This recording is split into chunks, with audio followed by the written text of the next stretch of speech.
You know what you are meant to do. You feel it when you wake, when you move through the day pretending to be uncertain. You sense the pull towards something specific, something that feels like yours alone. But when someone asks you what you want, what your purpose is, the words dissolve. You cannot say it clearly. You struggle to articulate your calling even as it burns quietly inside you. This is not confusion. This is not a lack of clarity. What you are experiencing is a psychological conflict that Carl Jung understood as the tension between the persona and what lies beneath it, between the self you show the world and the self that knows. The difficulty is not intellectual. You are not missing information. You are caught in a deeper mechanism, one that operates below conscious awareness. When you attempt to name your calling, you encounter resistance that feels almost physical. Your throat tightens. Your thoughts scatter. You find yourself using vague language, safe abstractions, anything but the direct statement of what you actually want to build or become. This is the psyche protecting itself, not from failure, but from the weight of self-knowledge. To name your calling is to claim authority over your own life. It is to step out of the collective script and declare that you see something others may not see, that you will follow an inner voice rather than external validation. The psyche knows this comes with a cost. Jung called this an inner vocation. It's an irrational factor that pulls you away from well-worn paths. It does not emerge from logic or social expectation. It rises from the unconscious, from a place that has been forming your entire life through every experience. Every wound, every moment of resonance you could not explain. But the moment you try to bring this into language, into the realm of conscious articulation, you meet the persona. The persona is the mask you wear for survival, the version of yourself that has learned what is acceptable, what is safe, what will not invite ridicule or rejection. It has spent years perfecting the art of blending in, of not claiming too much, of staying humble and deferential. To articulate your calling threatens this entire structure. It forces you to say, I am this, not that. I am going here, not there. It demands specificity, and specificity makes you visible. Others react to this visibility with discomfort. You have seen it. When someone speaks with clarity about their purpose, people become uneasy. They question. They minimize. They project their own fears onto the person who dares to claim direction. Jung understood this as projection, the unconscious process by which we place our own rejected material onto others. When you articulate your calling with conviction, you become a mirror. You reflect back to others the fact that they have not done this work, that they are still hiding behind vagueness and optionality. This is unbearable for the unconscious mind. It will attack what it cannot integrate. It will call you arrogant, delusional, naive. But these judgments are not about you. They are about the confrontation with unlived life, with the path not taken, with the calling left unnamed. The assumption beneath all of this is that naming your purpose makes you vulnerable. And it does. But the psyche confuses vulnerability with weakness. It believes that if you state clearly what you want, you will be destroyed by the weight of expectation, by the possibility of failure, by the judgment of those who need you to remain uncertain. This is the voice of the shadow, the part of you that holds everything you have been taught to reject. The shadow contains your ambition, your hunger, your willingness to claim space. These have been labeled dangerous, selfish, inappropriate. So they were pushed down. But they did not disappear. They operate in the background, sabotaging your clarity, making you stumble over your words whenever you try to say what you actually want. The work is not to eliminate the shadow. It is to descend into it. You must go into the place where the language lives, with a clear statement of your calling waits in the dark. This requires confronting what Jung called the unconscious, the vast reservoir of everything you have not yet brought into awareness. Most people avoid this descent. They stay on the surface, using therapy speak and self-help language to gesture vaguely toward growth without ever touching the real material. But the calling cannot be accessed through abstraction. It requires you to sit with the specific images, the specific words, specific actions that your psyche has been showing you for years. It requires you to name them out loud, first to yourself, then to another, then to the world. Integration is the process of bringing unconscious material into consciousness without destroying it. You do not shame the part of you that wants to stay hidden. You do not mock the fear. You acknowledge that the fear has been protective, that it kept you safe when you were young and dependent on collective approval. But you are no longer that person. You have built enough strength to hold the tension of being visible. Integration means you can contain both the desire to be seen and the fear of being seen. You can hold both the calling and the terror of claiming it. This is not balance. This is structural integrity. You become large enough to contain contradiction without collapsing. Discipline enters here. Not the discipline of forcing yourself to work, but the discipline of returning to clarity when the psyche tries to blur it.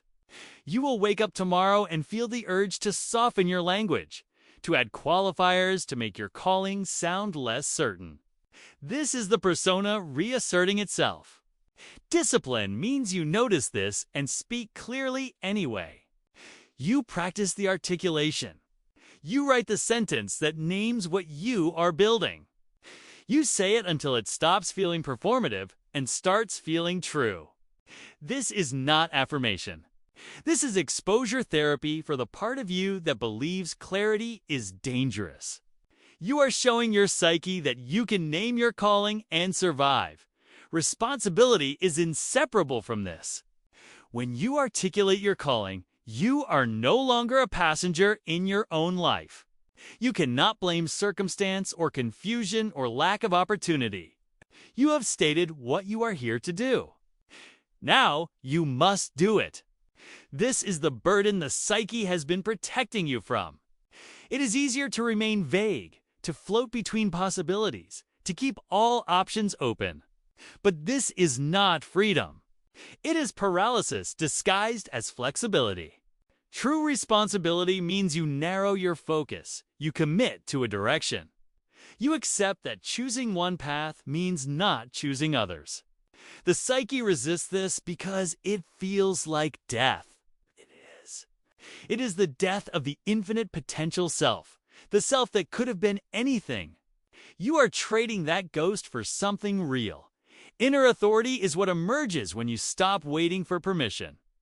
You realize that no external voice will ever tell you clearly enough that your calling is valid, that your purpose is real, that you are allowed to claim it. The world will always offer doubt, criticism, indifference. Inner authority means you locate the validation inside yourself. You trust the pull. You trust the resonance. You trust that the psyche does not generate callings arbitrarily. If you feel it consistently, across years, through different contexts, it is not a fantasy. It is information from the unconscious about the shape your life is meant to take. You stop asking others if it makes sense. You stop performing humility to make them comfortable. You speak it plainly. Manipulation, shame, and control fail here because they operate through external coercion. You cannot be shamed into clarity. You cannot be manipulated into articulating your calling. These tactics work on people who still need collective approval, who still believe that the crowd holds the truth. But once you have done the work of individuation, once you have integrated enough of the shadow to trust your own psyche, these mechanisms lose their power. Shame requires you to believe that your desire is wrong. Control requires you to believe that someone else knows better. When you have built inner authority, neither of these beliefs holds. You become unmovable in the quiet way, not through aggression, but through the simple fact that you know what you know. Silence becomes a form of psychological strength. You do not need to justify your calling to every person who questions it. You do not need to explain the nuances of your purpose to people who are not capable of understanding it. Silence is not withholding. It is discernment. You choose who receives your clarity.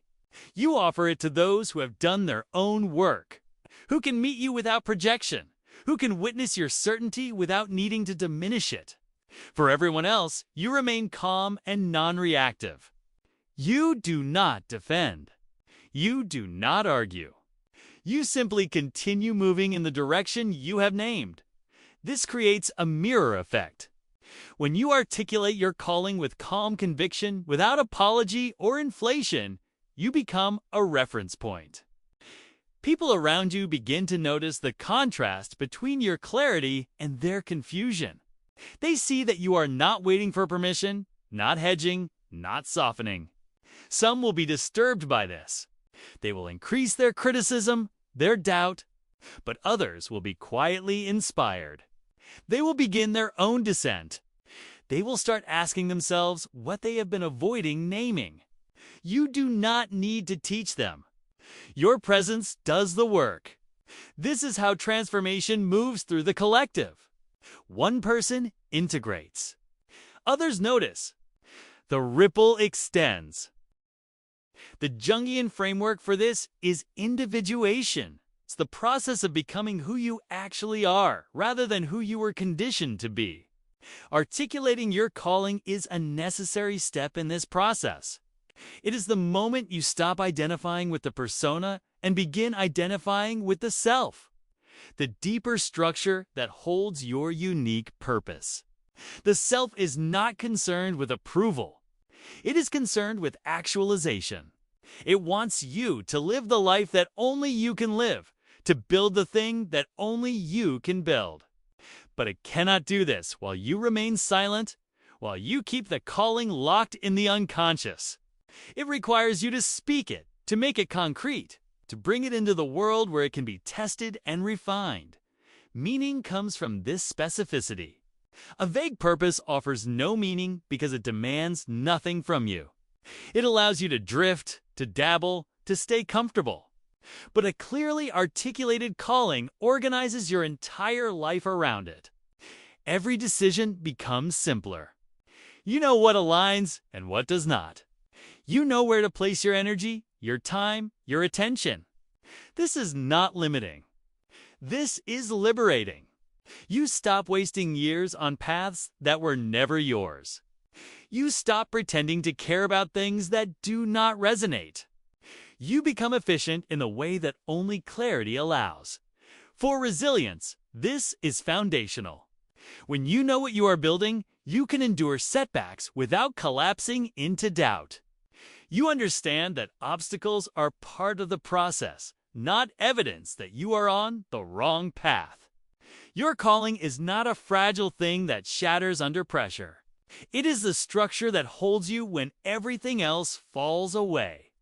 People who cannot articulate their purpose collapse when challenged because they have no center.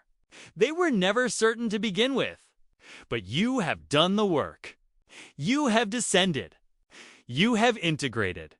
You have named it. Now you can move through resistance without losing yourself. For identity, this is transformative. You are no longer a collection of roles and reactions. You are someone with a purpose, someone who knows what they are here to do. This is not arrogance. This is clarity. It changes how you walk into rooms, how you speak, how you make decisions. You stop apologizing for taking up space. You stop diminishing yourself to make others comfortable. You exist fully, clearly, without shame. This is what Jung meant by the realization of the self. You become whole, not by adding more, but by integrating what was always there. By bringing into consciousness what the unconscious has been holding for you all along.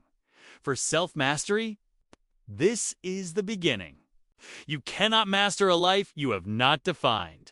You cannot build a practice around a vague sense of purpose. Self-mastery requires a target, a direction, a standard. When you articulate your calling, you create that standard. You know what mastery looks like in your specific context. You know what skills to develop, what habits to build, what distractions to eliminate. You stop consuming advice that was meant for someone else. You've stopped following frameworks designed for a different path. You build your own architecture, rooted in the purpose you have finally named. The resolution is not dramatic. It is quiet. You wake up one day and realize you no longer struggle to say what you are doing with your life. The words come easily. The explanation is simple. You have integrated the calling so deeply that it no longer feels separate from you. It is not something you are trying to do. It is what you are. This is the end of the internal war. The persona and the self have merged. You no longer need to hide your purpose behind humility or inflate it to prove its worth. It simply is. You speak it calmly. You move toward it daily. You trust it completely. And in that trust, you find the life that was always waiting for you to claim it.